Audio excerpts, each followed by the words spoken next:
കൂടുതലാണ്. അതുകൊണ്ടാണ് കേസ് പരിഗണിക്കുമ്പോൾ തന്നെ രാഹുൽ മാങ്കൂട്ടത്തിന്റെ അറസ്റ്റ് തടഞ്ഞുകൊണ്ട് 15-ാം തീയതി വരെ അറസ്റ്റ് തടയുക എന്ന് പറഞ്ഞാൽ അത് ഈ കേസിൽ ചില്ലറ കാര്യമല്ല.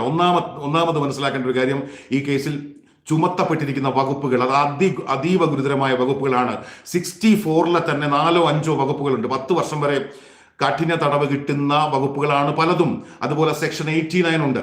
അങ്ങനെ ജാമ്യമില്ലാ വകുപ്പുകൾ കൊണ്ട് നിറഞ്ഞ ഒരു വളരെ വല്ലാത്ത തരത്തിൽ പ്രതിയെ കൊടുക്കാൻ വേണ്ടി ഉണ്ടാക്കി വെച്ച ഒരു FIR എന്ന് നമുക്ക് കരുതേണ്ടി വരും. അതിന് പല രാഷ്ട്രീയ താല്പര്യങ്ങളും പല കാര്യങ്ങളും ഉണ്ടാകും. FIR ഇടുമ്പോൾ അതിൽ തീർച്ചയായും അതിന്റെ പിന്നിൽ രാഷ്ട്രീയം പ്രതിഫലിക്കുമെന്ന് പ്രത്യേകിച്ച് പറയേണ്ട ആവശ്യമില്ല. രാഹുൽ മാങ്കൂട്ടലിനെ പോലെ MLA ആയ കോൺഗ്രസിന്റെ ഏറ്റവും പ്രധാനപ്പെട്ട ഒരു നേതാവിനെതിരെ വരുന്നൊരു കേസിൽ ഒട്ടും കുറയ്ക്കാതെയാണ് വാരിക്കോരി ഇടുക എന്ന് പറയുന്ന പോലെ വാരിക്കോരി വകുപ്പുകളിട്ട FIR ആയിരുന്നു.